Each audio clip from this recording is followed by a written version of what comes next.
শহীদ উসমান হাদির কবর জিয়ারত করব। কবর জিয়ারতের পরে ঢাকা ৮ আসনের জন্য একটি জাস্টিস মার্চ ফর জাস্টিস রয়েছে, সেটার মাধ্যমে আমরা মতিঝিল পর্যন্ত যাব। কারণ আমাদের এখানে অন্যতম এজেন্ডা হলো শহীদ উসমান হাদির বিচার করা। গত 5 তারিখে এই যে আমার পার্শ্ববর্তী শহীদ মিনারে ৩ আগস্ট দাঁড়িয়ে আমরা একটি কর্মসূচি দিয়েছিলাম,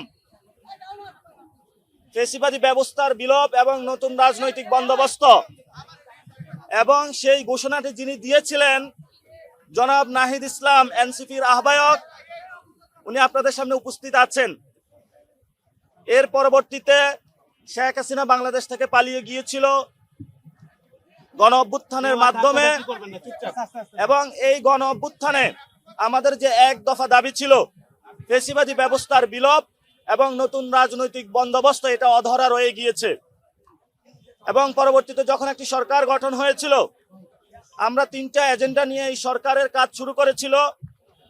সেই সরকারের মধ্যেও জনাব নাহিদ ইসলাম উপদেষ্টা হিসেবে ছিলেন।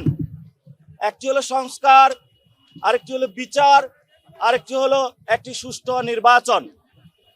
তখন অনেকে বলা বলি করেছিল যে এই সরকারের নির্বাচনের কোনো মন মানসিকতা নেই, কিন্তু সব জল্পনার রহস্যকে আমরা এক পাশ কাটিয়ে আমরা বলেছিলাম যে সংস্কার এবং বিচার, এরপরে আমরা ইলেকশনে ফোকাস করব। আপনারা জানেন কনসেনসাস কমিশনে সবগুলো রাজনৈতিক দল মিলে অনেকগুলো বিষয় ঐক্যমত হয়েছে, যেগুলো এখন গণভোটে যাবে। গণভোটের মাধ্যমে হায়ের মাধ্যমে পাশ হয়ে আসবে। এবং সাথে সাথে আপনারা জানেন খুনি ফ্যাসিস্ট শেখ হাসিনার রায় হয়েছিল, যে রায়ের এখন বাস্তবায়নের জন্য আমরা অধীর আগ্রহে বসে আছি। এমন একটা পরিস্থিতিতে বাংলাদেশে ইলেকশনের তফসিল ঘোষণা হয়েছে, কিন্তু আমরা বরাবরে বলে এসেছি সংস্কার, বিচার এবং একটি সুষ্ঠু নির্বাচন এই সময়ের আমাদের সবচেয়ে জোর দাবি। এই নির্বাচন প্রক্রিয়ার মধ্য দিয়ে একটি বাংলাদেশে আমরা নতুন বাংলাদেশে যাত্রা শুরু করব। সেই নির্বাচন প্রক্রিয়া আপনারা দেখতে পেয়েছেন ইতিমধ্যে শুরু হয়েছে। আমরা একটি জোট গঠন করেছি, যেই জোটের নাম হলো ঐক্যবদ্ধ বাংলাদেশ।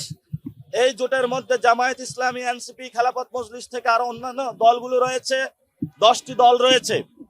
আর অন্যদিকে আমরা আমাদের কর্মসূচির মধ্যে নিয়েছি আমরা গণভোটে হাঁকে জিতিয়ে নিয়ে আসব। তো আমাদের এই জোটেরই জাতীয় নাগরিক পার্টি আজকে তাদের নির্বাচনী যাত্রা শুরু করছে। এবং এই নির্বাচনী যাত্রা আপনারা জানেন যে এখানে শহীদ সোহরাওয়ার্দী, যিনি এখানে বঙ্গভূমির রাজনীতির দিকপাল হিসাবে ছিলেন, শেরে বাংলা যিনি কৃষক প্রজা পার্টির মাধ্যমে জমিদারি প্রথা উচ্ছেদ করেছিলেন, আমরা এই দুইজনের কবর জিয়ারত করে আমাদের নির্বাচনী যে যাত্রা জাতীয় নাগরিক পার্টির, এটা শুরু করতে যাচ্ছি ইনশাআল্লাহ। আমাদের ইতিমধ্যেই কবর জিয়ারত সম্পূর্ণ হয়েছে।